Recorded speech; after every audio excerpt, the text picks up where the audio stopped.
2025 সালের শেষ দিকে অথবা 2026 সালের প্রথমার্ধে দেশে ত্রয়োদশ জাতীয় সংসদ নির্বাচন অনুষ্ঠিত হতে পারে বলে জানিয়েছেন প্রধান উপদেষ্টা অধ্যাপক ডক্টর মোহাম্মদ ইউনূস। সংস্কার প্রক্রিয়া ও ভোটার তালিকা হালনাগাদ দ্রুত সম্পন্ন করে গণতান্ত্রিক প্রক্রিয়া নির্বাচন অনুষ্ঠিত হবে।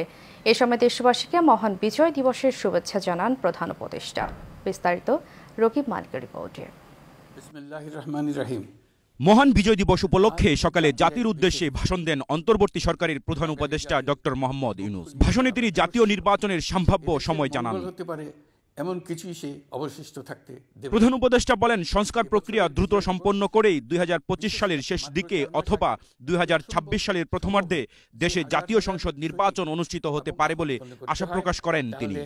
2025 সালের শেষের দিকে নির্বাচন অনুষ্ঠান হয়তো সম্ভব হবে।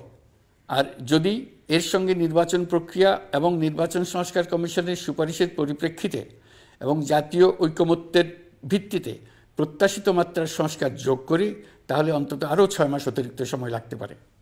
সরকার প্রধান আরো বলেন, দেশকে বিগত ফ্যাসিস্ট সরকার ধ্বংস করে গেছে, প্রতিটি প্রতিষ্ঠান নষ্ট হয়ে গেছে, তাই সংস্কার কমিশন কাজ করছে, ভোটার তালিকা হালনাগাদ করার কাজ চলছে।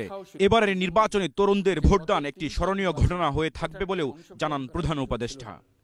ভোটার তালিকা যাচাই করার সুযোগ হয়নি কারণ। গত 15 বছরে যারা ভোটার হওয়ার যোগ্য হয়েছে তাদের সবার নাম ভোটার তালিকায় তোলা নিশ্চিত করতে হবে। এটা একটা বড় কাজ। ছাত্র জনতার অভ্যুত্থানের পর এখানে গলদ রাখার কোনো সুযোগ নেই। দীর্ঘদিন পর এবার বহু তরুণ তরুণী জীবনে প্রথমবারের মতো ভোট দেবে।